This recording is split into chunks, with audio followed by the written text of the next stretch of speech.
Welcome to episode 17 of AFC Fylde Still We Rise here on Football Manager 2020.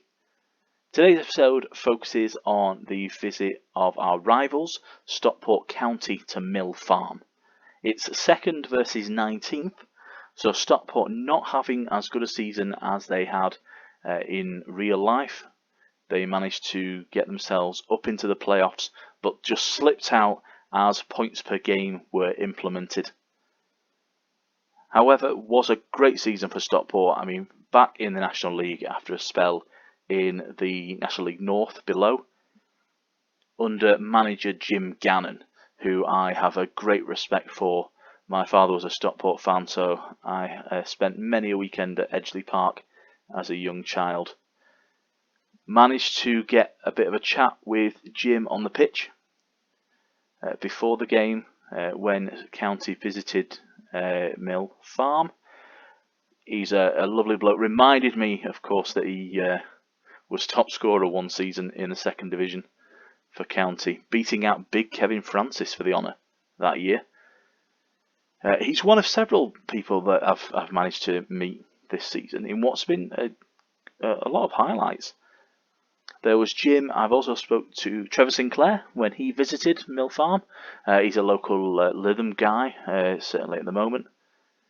He was one of the nicest people that I could meet. Chairman David Haythornthwaite always says hello. Obviously, he's now a bit of a celebrity here on YouTube as well with his Corona Crisis series. Joe Gomez was at Mill Farm. Joe Gomez is a Liverpool defender. I've never seen anybody. He looked like the Pied Piper. So many children following him down in front of the main stand just to get his autograph and say hello. He'll obviously be in probably 2 games' time. In fact, 1 by the time you read this, view this even. He'll be Premier League champion. We also get a few other notable names down at Mill Farm. David Moyes. But I was really impressed meeting Alan Dowson, who was the Woking manager. Still is. So it's in Still We Rise. He was recently sacked. But in real life, a really nice guy. Woking put up a great match against Fylde. Dave Tarpey on the score sheet, as you can imagine. And I got to have some time with Colin Woodthorpe before he left the club. He was Dave Challoner's assistant. Colin is one of the nicest, most knowledgeable men in football. And really good to see he's back in the game as an assistant manager elsewhere, recently announced. So best of luck to him. It's great to see such knowledge and such a nice guy as well. There are 2 fixtures that have taken place in the time that you have been away. You will remember in the last episode, for longer suffering viewers, we had the most disappointing 0-0 draw of my Football Manager tenure against Hemel Hempstead in the FA Trophy first round.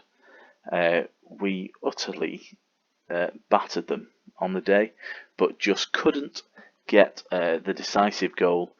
We were playing quite a rotated squad. It is the FA Trophy against lower league opposition. It shouldn't have been a problem.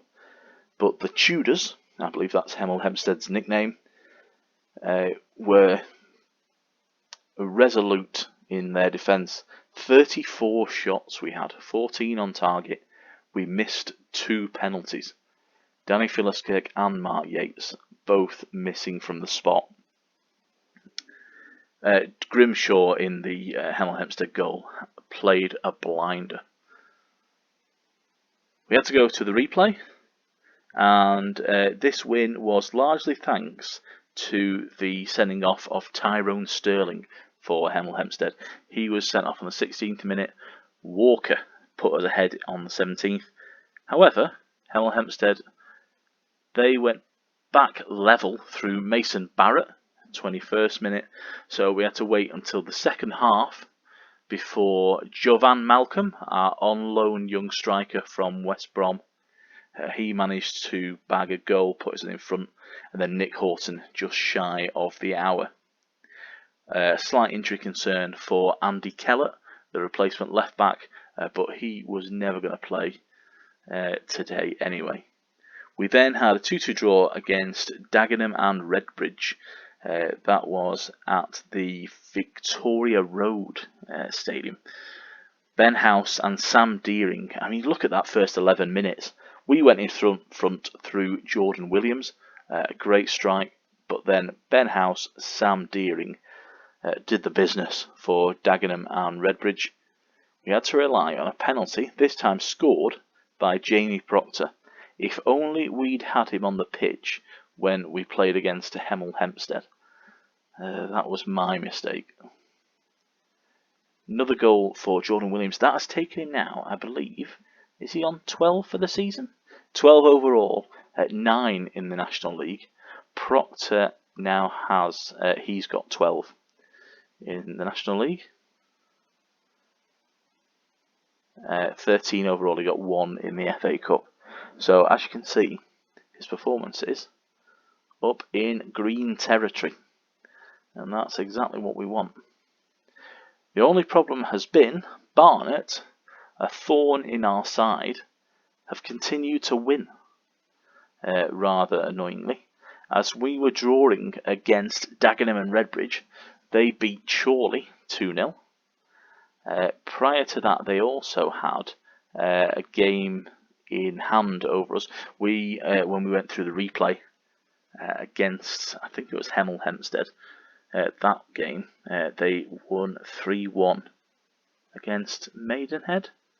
Was there a day we didn't play? It must have been here. Saturday the 30th of November. They won 4-1 at Ebbsfleet. So the swing has now gone back in their favour. They are a point ahead of us. What were we doing on the 30th of November? We were against Gloucester in the FA Cup second round. That makes sense. That means that Barnet must have been knocked out. Shall we have a quick look? Of the FA Cup.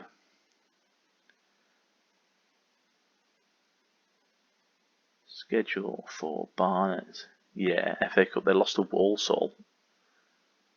But as you can see, that's worrying. They are now. They must be on a bit of an unbeaten run.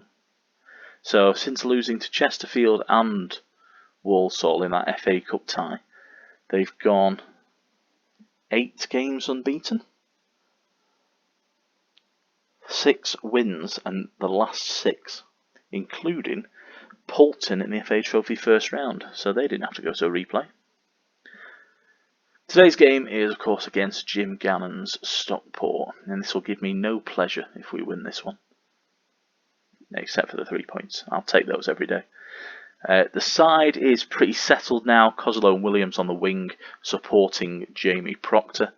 Horton and Walker have emerged as a central midfield partnership. Horton's positioning I'm still not entirely confident about. He wants to be an advanced playmaker, but Tom Walker plays really well in that role. I don't want to mess about with his positioning.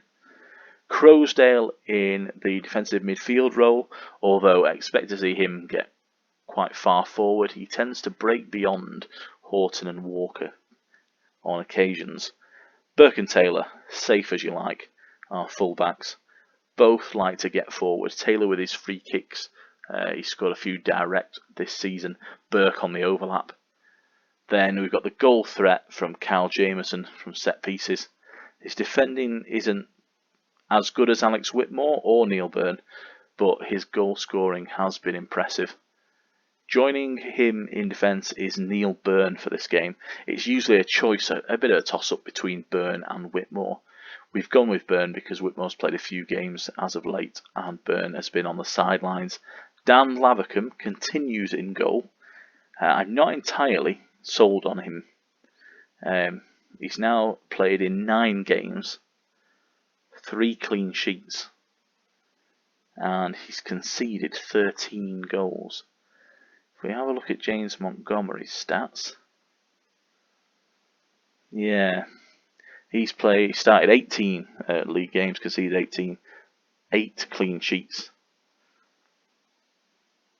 So the fact that Lavercombe has conceded more goals than he has made appearances is a little bit of a concern, especially in the FA Cup and the FA Trophy when we've been playing lower league opposition. On the bench we've got Muldoon to come on, Philliskirk and Montrose. So really only missing out are Mark Yates and Kurt Willoughby. Russell Knowles is fit, but he's a young lad that we plucked from our development centre, offered him a deal. Bradders, Malcolm and Kellett not ready really to feature. Hornby is the on-loan goalkeeper from Bradford City, but I'm not convinced that he deserves minutes more than James Montgomery or Dan Lavercombe. In fact, in real life, I forgot about this, Fylde took on Josh Lallis. I've probably said he's pronounced his surname wrong.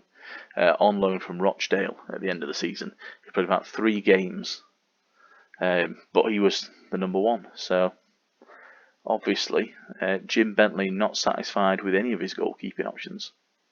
Although, now I think about it, one person that I missed off my list of people I've met this season has been Lee Jones, Welsh goalkeeping coach at Fylde. He was quite comical during the games that were called off due to the sand patch on the pitch.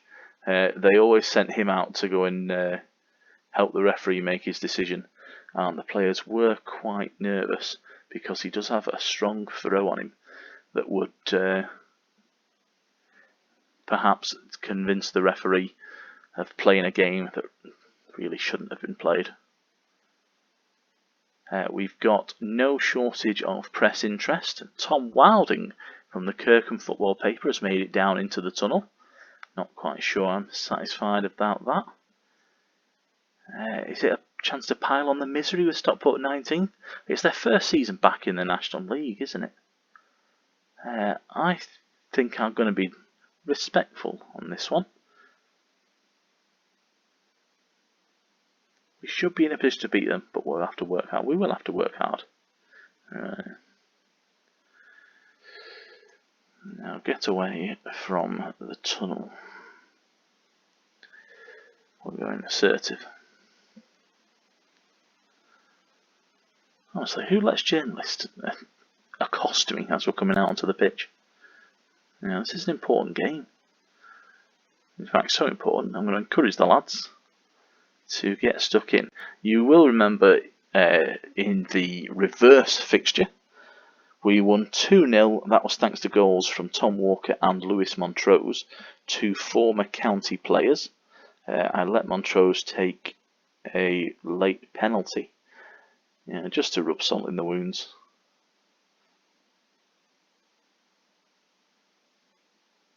Could do with getting a cross in, boys. Here we go. That's it, out wide.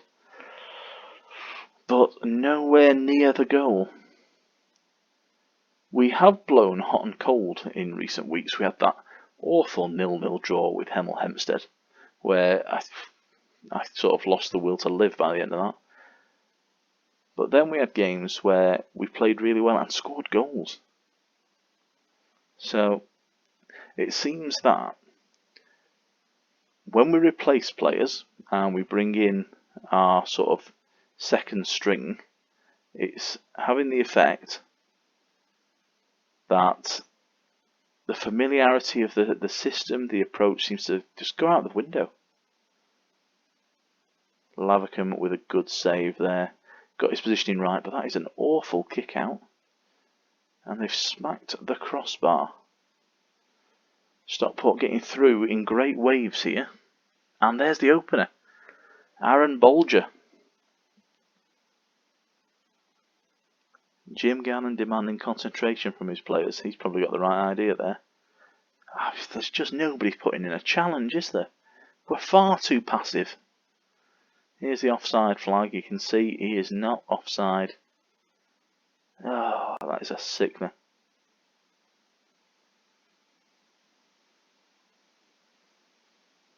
Taylor with a free kick. Hinchcliffe, one of the better goalkeepers even in the National League. Really good player. Formerly of AFC Fylde, and is still talked very highly at Fylde, I have to say as well. Especially by the chairman, who mentioned him a week or so ago on his YouTube series.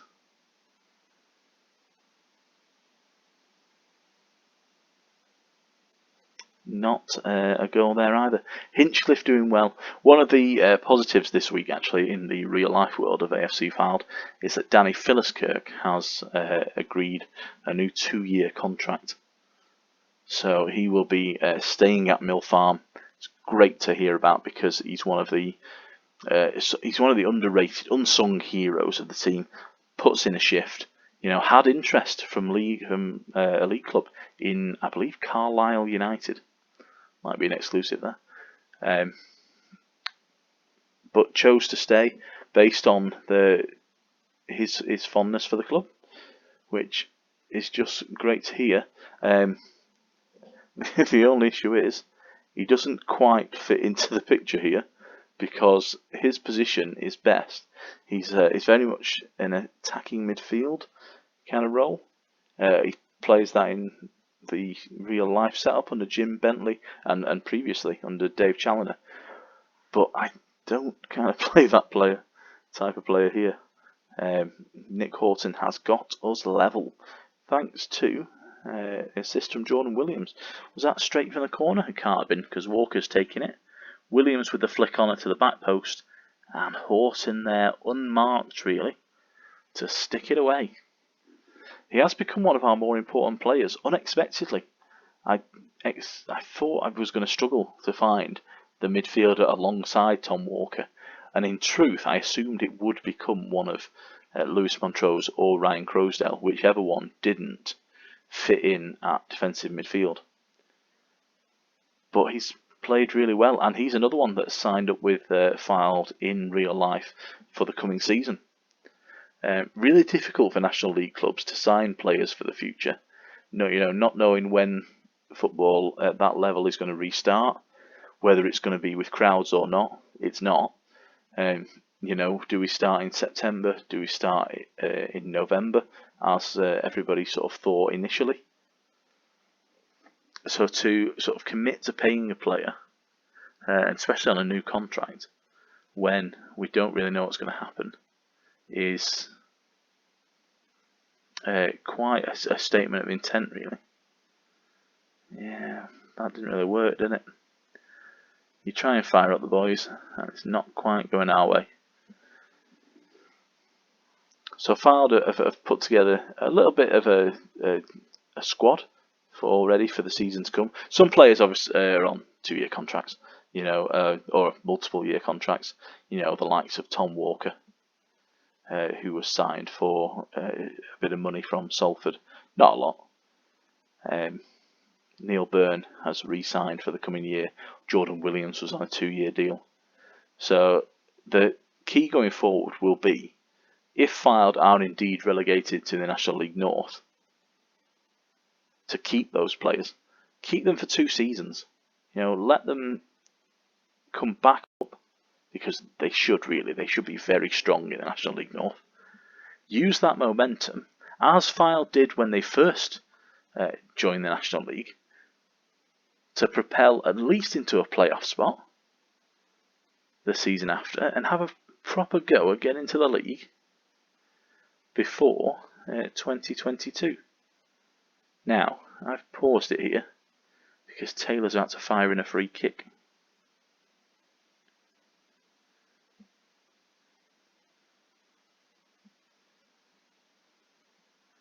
Let's see if we're just going to make a change. I probably would like to bring on more. I don't think Kozolo's done anything, and the rating suggests exactly that. I'm also going to bring on Philliskirk. Let's protect Nick Horton for future games, but I'm also just going to move Philliskirk up a little bit. See, this is where he wants to be, in this sort of advanced playmaker or shadow striker role. This is where he's good at. So let's let him. Oh, Taylor's free kick deflected away from the wall. There was a throw in there that seems to have gone begging.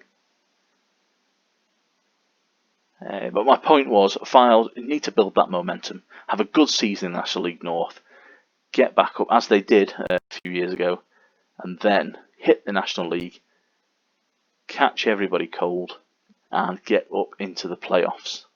Because once you're in that playoff picture, it's anybody's ball game. You know, Fylde obviously with the experience of going to Wembley. Certainly a club, obviously they went to Wembley twice last year, both the FA Trophy final and the playoff final. Won 1 out of 2. In truth, probably not the one I would have preferred. I mean, everybody looks like they'd want to get up into the Football League. Burn with the offside goal there. Oh, he's gone too early, hasn't he? The 3 of them. 3 of them went too early. A draw against Stockport is not a bad result. I think they're stronger than their league position suggests. But we need to put a tackle in. Just for the last 10 minutes, I think we will bring on Lewis Montrose. Let's see if that has the same sort of effect. In fact, we're going to go a little bit more attacking. 1 point versus a potential none or 3. What do we go with? I'm going to put him as a box-to-box midfielder in the hope that he can get forward a little bit. Haven't really seen much by the way of genuine chances. I mean, we've had 19 shots on goal while I've been ranting and raving about Fylde's very real-life dilemmas going down into the National League and the 2022 dream somewhat lying in tatters at our feet. Play it wide. No, he stopped the run there, didn't he? And Walker looks for the big effort.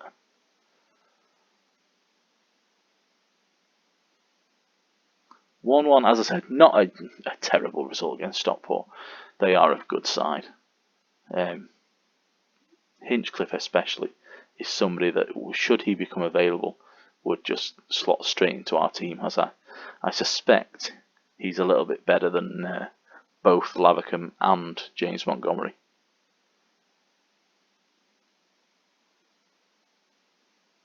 Ten shots off target, 9 on, and yet not really much in the way of highlights. Well, this one's a little bit over a minute before the end. Walker, a low drive, but nothing really doing there. I'm going to have to start pumping the ball into the box here. It's a goal! It's Danny Philliskirk with the late winner. I thought he was offside.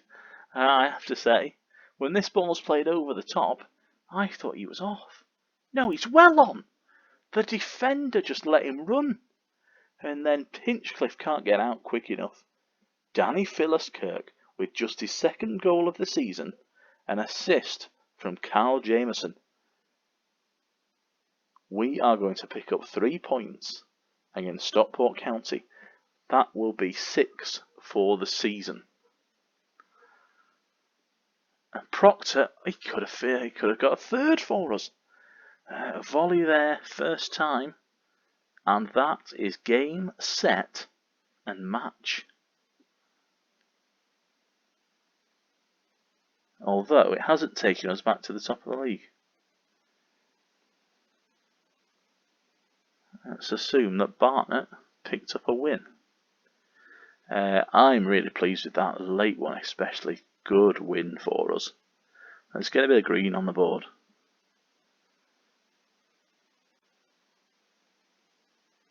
Fantastic.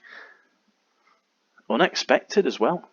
I was just assuming we were petering out for the 1-1 draw. But Phyllis Kirk, the substitute, on as a shadow striker.